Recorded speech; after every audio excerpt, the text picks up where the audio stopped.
Hello, నేను మీ CS రావు. ప్రపంచ ఆధ్యాత్మిక కేంద్రం తిరుమల తిరుపతి. అక్కడ పవిత్రమైనటువంటి కార్యక్రమాలు మాత్రమే జరుగుతూ ఉంటాయి. కానీ అక్కడ ఉండేటువంటి ఈవో ధర్మారెడ్డి మాత్రం పవిత్రమైనటువంటి కార్యక్రమాలు చేస్తూ ఉన్నారు అనేది ఆయన మీద ఉన్నటువంటి ప్రధానమైనటువంటి ఆరోపణలు.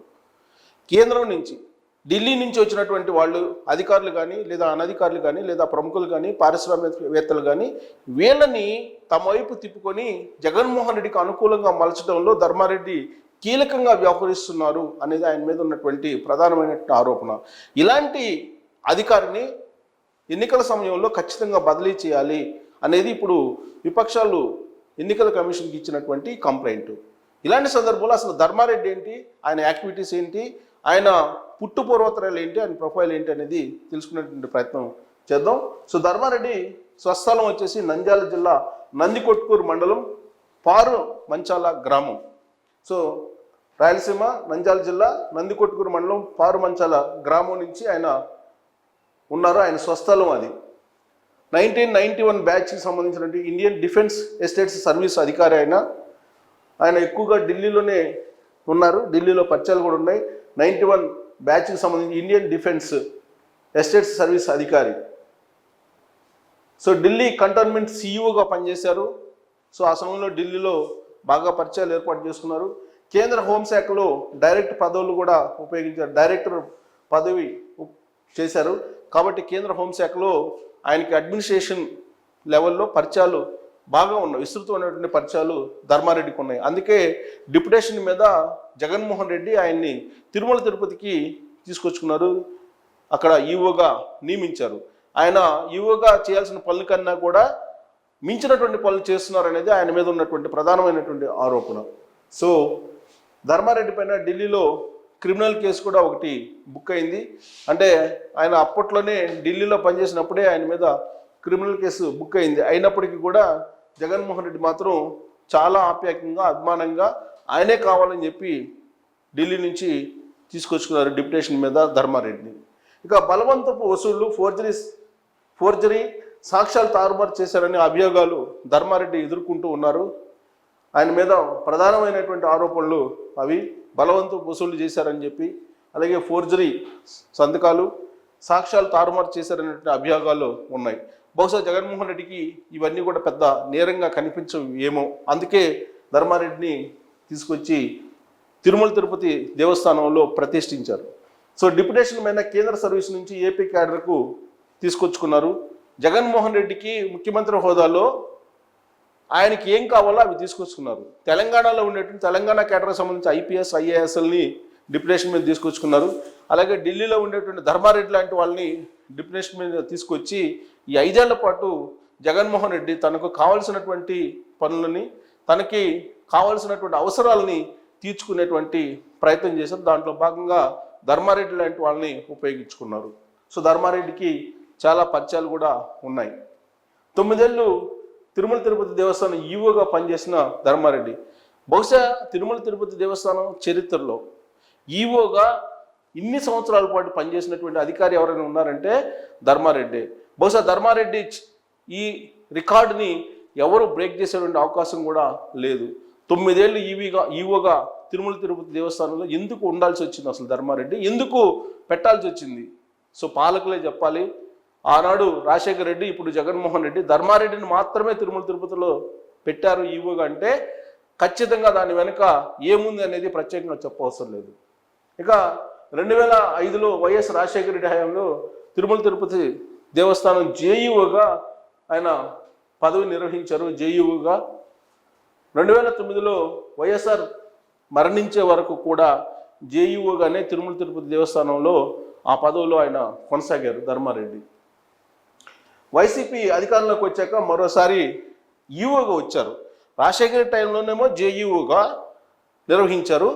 ఆ తర్వాత జగన్మోహన్ రెడ్డి రాగానే ఈఓగా వచ్చారు.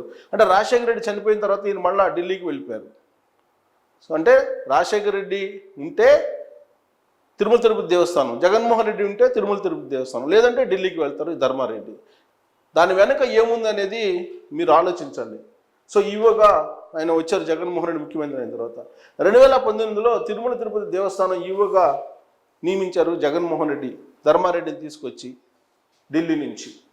సో కేంద్ర సర్వీస్ అధికారులకు డిప్యుటేషన్ గడువు 3 ఏళ్ళు మాత్రమే. సహజంగా నిబంధనల ప్రకారం, సర్వీస్ రూల్స్ ప్రకారం డిప్యుటేషన్ మీద ఎవరైనా సరే 3 ఇయర్సే ఉంటారు. కేంద్ర సర్వీసుల నుంచి వచ్చినటువంటి వాళ్ళ రాష్ట్రానికి 3 ఇయర్స్ మాత్రమే పర్మిషన్ ఉంటుంది. కానీ జగన్మోహన్ రెడ్డికి, నరేంద్ర మోడీకి ఉన్నటువంటి బలమైనటువంటి బంధం కారణంగా దాన్ని ఎక్స్టెండ్ చేసుకోగలిగారు. గడువు దాటినప్పటికీ డిప్యుటేషన్ పొడిగించినటువంటి వైసీపీ ప్రభుత్వం. సో జగన్మోహన్ రెడ్డి ఏది కావాలంటే అది నరేంద్ర మోడీ ఇచ్చేటువంటి బంధం వాళ్ళిద్దరి మధ్య రాజకీయాలకు అతీతంగా ఉంది. ఆ విషయాన్ని నేను చెప్పడం కాదు, అది జగన్మోహన్ రెడ్డి అనేక సందర్భాల్లో చెప్పారు. బహుశా అతీతమైనటువంటి రాజకీయ బంధాన్ని ఈ రూపంలో ఉపయోగించుకొని ఉండవచ్చు. అందుకే కేంద్ర సర్వీసుల నుంచి డిప్యుటేషన్ మీద రాష్ట్రానికి వచ్చే 3 సంవత్సరాల గడువు మ్యాక్సిమం ఉంటుంది. కానీ ఆ గడువు తీరిపోయిన తర్వాత కూడా ధర్మారెడ్డి కొనసాగుతున్నారంటే డెఫినెట్గా జగన్మోహన్ రెడ్డి నరేంద్ర మోడీ దగ్గర బలంగా ఉండాలి. అందుకే గడువు దాటినప్పటికి కూడా ధర్మారెడ్డిని ఇంకా తిరుమల తిరుపతి దేవస్థానం ఈవోగానే కొనసాగిస్తూ ఉన్నారు జగన్మోహన్ రెడ్డి. ఇంకా ఈవో పదవిని అడ్డం పెట్టుకొని ఏం చేస్తారు ధర్మారెడ్డి అంటే, వ్యాపారవేత్తలు, అలాగే పారిశ్రామికవేత్తలు, లేదా ఎన్ఆర్ఐలు, లేదా ఇతర రంగాలకు సంబంధించిన ప్రముఖులు వాళ్ళు వచ్చినప్పుడు సన్నిహితమైనటువంటి సంబంధాలు పెట్టుకుంటారు. ఎస్పెషల్లీ కొంతమంది పారిశ్రామికవేత్తలు కానీ లేదా జడ్జెస్, ప్రధానంగా జ్యుడిషియల్కి సంబంధించి జ్యుడిషియరీలో ఉండేటువంటి వ్యవస్థలో ఉండేటువంటి ప్రముఖులతోటి సన్నిహిత సంబంధాలు బాగా పెట్టుకుంటారని చెప్పి ఈయన మీద ఉంది.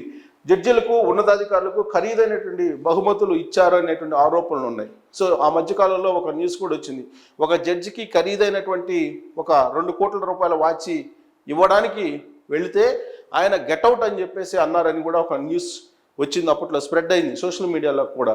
సో ధర్మారెడ్డికి ఉన్నటువంటి టాలెంట్ ఏంటంటే, తిరుమల తిరుపతి దేవస్థానం ఈవోగా ఆయన శ్రీవారి సేవ కన్నా కూడా ఉన్నతాధికారులు, పారిశ్రామికవేత్తలు లేదా వివిధ రంగాలకు సంబంధించిన ప్రముఖులు వచ్చినప్పుడు వాళ్ళతోటి సన్నిహితమైనటువంటి సంబంధాలు పెట్టుకోవడానికి ఆ పదవిని ఉపయోగించుకుంటున్నారు అనేటువంటి ఆరోపణ ఆయన మీద ఉంది.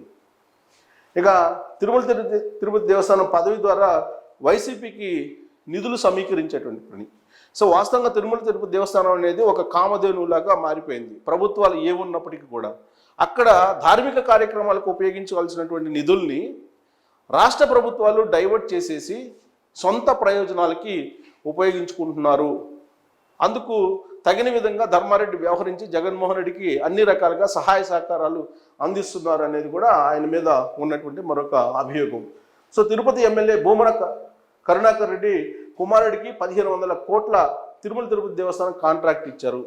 సో ఈయన ధర్మారెడ్డి వల్ల ఒరిగింది ఏంది అని అంటే, వైఎస్ఆర్ కాంగ్రెస్ పార్టీకి సంబంధించినటువంటి కరుణాకర్ రెడ్డి అంటే జగన్మోహన్ రెడ్డికి అత్యంత సన్నిహితుడు, కుటుంబంలో సభ్యులుగా ఉండేటువంటి కరుణాకర్ రెడ్డి కుమారుడికి 1500 కోట్ల రూపాయల కాంట్రాక్ట్ తిరుమల తిరుపతి దేవస్థానానికి సంబంధించి ఈవో ధర్మారెడ్డి ఇచ్చారు అనేది అది ఆన్ రికార్డ్ ఉంటుంది. సో ఒకే ఆర్థిక సంవత్సరంలో తిరుమల తిరుపతి దేవస్థానం ఎప్పుడు ఇంత భారీ మొత్తంలో కాంట్రాక్ట్ ఇవ్వలేదు. గతంలో ఎప్పుడు ఈ కాంట్రాక్ట్ని ఇవ్వలేదు, కానీ ధర్మారెడ్డికి మాత్రమే అది చెల్లింది. ఇక భూములతో కుమ్మక్కయ్యారని ధర్మారెడ్డి పైన ప్రతిపక్షాల ఆరోపణలు ధర్మారెడ్డి మీద అనేకం ఉన్నాయి. భూముల కరుణాకర్ రెడ్డితోటి కుమ్మక్కయ్యారనేది, అందరితోటి కుమ్మక్కవుతారు ధర్మారెడ్డి అవసరమైతే. ఆ విషయం విపక్షాలు అనేక సందర్భాల్లో కూడా చెప్పాయి. 2024 మే 14న ఈయన డిప్యుటేషన్ గడువు ముగియబోతుంది. 14 వచ్చే నెల 14కి ముగియబోతుంది. సో డిప్యుటేషన్ ముగిసిన తర్వాత ఆయన వెళ్ళాలి. కానీ మరోసారి పొడిగించకపోతే కేంద్ర సర్వీస్కు వెళ్ళక తప్పదు.